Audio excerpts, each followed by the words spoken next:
Bonjour les enfants, c'est papa. Bienvenue dans le deuxième podcast de la journée, les enfants, bienvenue à la clinique. Dis donc les gars, j'ai vu cette histoire du joueur marocain, c'est Hakimi. J'ai vu cette histoire hier sur internet, Flo, c'est monté, des gens sont même entrés ici à la clinique avec ça. Enfin, tu ne vois pas l'histoire, on dit que c'est lui le nouveau Mvemba, le plus grand ceci, je suis parti regarder, mais qu'est-ce qui se passe avec ce gars?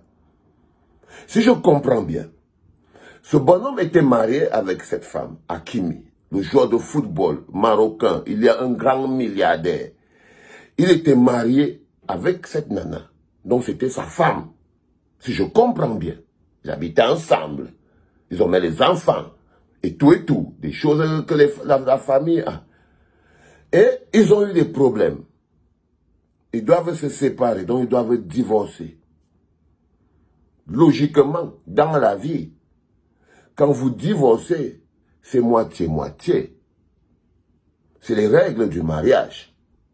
Donc, que la femme de Hakimi prétende à la moitié des biens, pas des biens de lui, qu'est-ce qui vous dit qu'ils n'avaient pas fait bien commun? Parce que pour qu'on pose le problème de la moitié des biens sur la table, ça veut dire qu'il y a un contrat de base. Ça veut dire qu'ils se sont mariés sur le régime de biens communs.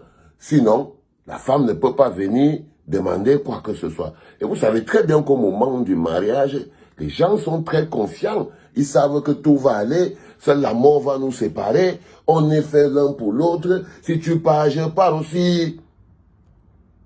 C'est toujours ça.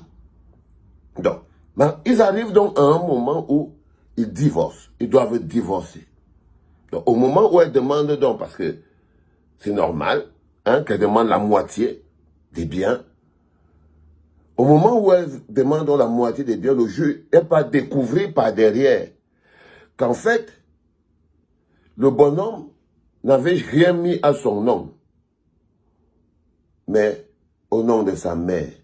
Donc, vous m'expliquez que, en fait, le bonhomme n'avait rien acheté dans dans la maison. C'est-à-dire que quand il achetait, il n'avait jamais rien fait pour sa femme, rien pour la maison. Tout ce qui se faisait, donc on va même prendre ça sous l'angle là. Donc le bonhomme étant malin, a pris tout l'argent de la fortune familiale. Il faut que vous dites qu'ils sont mariés. Vous qui entrez dans les familles des gens pour dire que, oh, ça c'est l'argent du mari, ça c'est l'argent de la femme, vous ne faites pas partie de ces familles-là. Parce que j'ai vu votre rapasserie là sur Internet.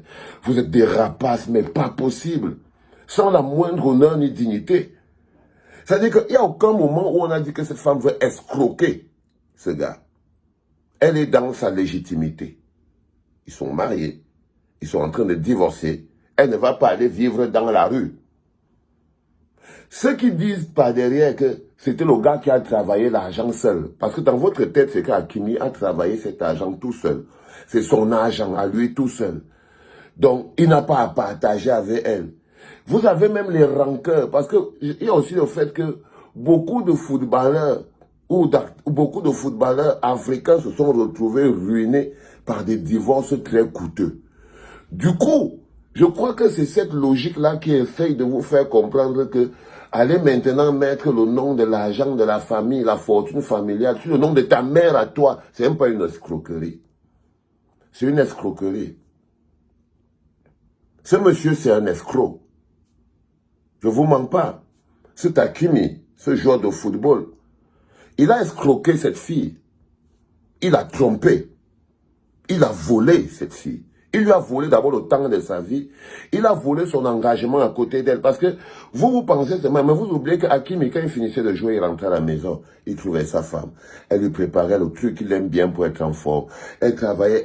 Vous ne pouvez pas ça. Si vous n'avez jamais été marié, vous ne connaissez pas à quoi sert une femme. Donc même les gens qui n'ont jamais été mariés de leur vie ne savent pas à quoi sert une femme. Donc, venez faire croire aujourd'hui qu'il a été marié avec cette femme, mais elle ne mérite rien. Parce que quand on dit que Hakimi n'a rien, ça veut dire qu'elle doit avoir 0 franc, sous prétexte que Hakimi a donné tout l'argent à sa mère. Personnellement, il faut que le Hakimi s'arrange à ce que sa mère lui remette tout son argent à lui avant qu'elle ne meure. Il faut que le Hakimi s'arrange à ce que sa mère lui remette l'argent. Parce que si sa mère meurt avant, vu que tous les biens de Hakimi sont au nom de sa mère, alors ces biens-là seront partagés avec tous ses autres frères. Avec tous ses autres frères et sœurs. Donc quand vous lancez les processus, j'espère qu'il a tout organisé, il a dit à sa mère que maintenant que j'ai divorcé, tu peux maintenant me remettre tout mon argent. Je veux gérer maintenant moi-même. Parce que ce qui va arriver, c'est que s'il a des frères et des sœurs, 2, 3, 4, 5, 6 frères et sœurs, qui ont des enfants, et tout, et dont la mère a aussi des petits-enfants, dès l'instant où elle-même va aussi mourir, je crois que là, on va partager tout l'argent avec les membres de la famille, sauf s'il a pris avant. Ce que j'essaye de vous dire en prenant cet exemple, c'est que, au même titre que je peux vous comprendre, il y a beaucoup de joueurs qui ont subi les foudres d'un divorce compliqué, surtout beaucoup de joueurs camerounais. Tout le temps là où vous le voyez jongler au Cameroun, là, c'est aussi les divorces qui l'ont mis KO, les Pius Njeffi et tout ça. Mais parce que eux aussi, ils sont partis épouser des choses qu'ils ne pouvaient pas supporter. Oui, tu es regarde un gars comme Njeffi, tu te lèves, tu viens du Cameroun là-bas, je ne sais pas où tu venais en Brousse, on t'appelait le petit Farochet. Tu arrives en France et tout, en mode petit Farochet. On te prend une belle blonde qui vient de je ne sais pas trop où, on te colle entre les pattes pour te contrôler. Toi aussi tu prends ça. Tu as laissé tout ce que tu pouvais avoir qui est à ton niveau. Il y a beaucoup de gens à qui ça arrive. Qu'elle arrive en Europe là et tout, pour le contrôler et pour le ruiner bien. On lui donne une maison qu'on ne peut pas donner à un joueur occidental pour payer. Ah, ça coûte trop cher. On lui donne, il paye. Samine Dolé est tombé dans ce piège-là. Avoir les châteaux que personne ne voulait louer en Espagne. Parce qu'il a beaucoup d'argent, on lui fait louer ça aujourd'hui, on lui fait payer les impôts de ça. Donc, beaucoup de joueurs africains sont tombés sous le coup des divorces compliqués qui les ont ruinés. Mais, dans le cas d'espèce, ce bonhomme, c'est un escroc. Il a escroqué cette fille. Il lui a escroqué le temps qu'ils ont passé ensemble. Il lui a escroqué son apport dans le couple. Il lui a escroqué l'énergie de la vie. Je ne sais même pas. Il lui a volé une partie de son âme. Parce qu'elle a construit avec lui. C'est comme si aujourd'hui je suis avec maman là où on est là. Après, prendre toute ma fortune, je mets ça au nom de ma mère. Hein? Et je suis ici. Je vis avec maman. Dès qu'elle travaille mon 1 franc, je mets la fortune au nom de ma mère. Et maintenant, quand je suis prêt avec maman, après tout le temps, vous savez, je vous rappelle d'abord que moi, maman est venue. Il faut faire très attention. Hein. Il faut faire très attention. Parce que quand je vois comment on dit que les gens doivent traiter leurs épouses, parce que on oublie qu'ils étaient mariés. Vous faites des choses comme si vous perdez parfois le contrôle. Vous avez des femmes chez vous et vous vous comportez. J'ai même vu des filles camerounaises partager ça en disant ayoba yo. Je vois les gars camerounais, ils sont mariés, ils partagent ça ayoba yo. Ça veut dire que là où je suis ici, là, toute ma souffrance que je souffre avec maman, là, on monte, on descend, on est enfermé à Kondengui, 10 mois, on court partout, on n'a pas le passeport, on souffre. Elle est là avec moi, tu vois. Maintenant qu'elle veut divorcer, je prends ma fortune. Je mets au nom de ma mère qui est au Cameroun. Mais vous fumez ou bien même, c'est même comment même les gars. Je mets au nom de ma mère qui est au Cameroun.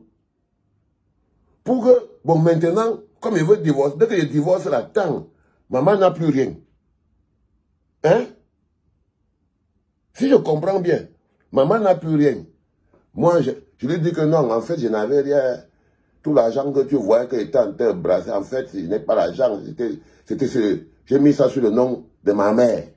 Donc moi, personnellement, dans notre rapport marital, je n'ai rien. Je suis zéro, élan. Les gars, vous savez, construire les hommes, c'est important. Et vous allez vous rendre compte d'une chose. Cette capsule, cette histoire n'est populaire qu'en Afrique subsaharienne.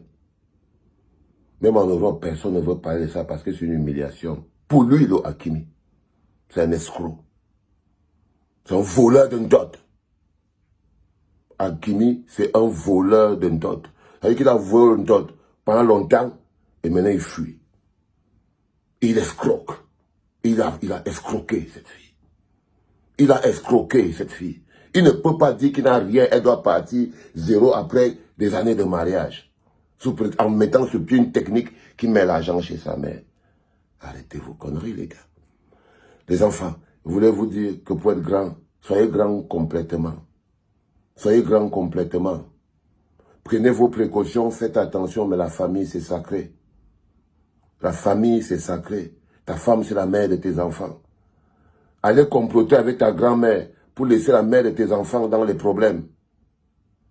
C'est la pire lâcheté qui peut arriver à un homme.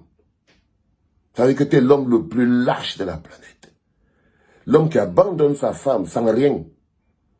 Sans rien. Et qui passe se retrouver sous prétexte qu'il a fait un plan avec sa mère. Je suis désolé, c'est pas un homme. C'est un éternel enfant. C'est pas un homme. Un homme, c'est plus grand que ça. Les enfants, c'était papa. Là, la clinique ne tolère pas les torchons.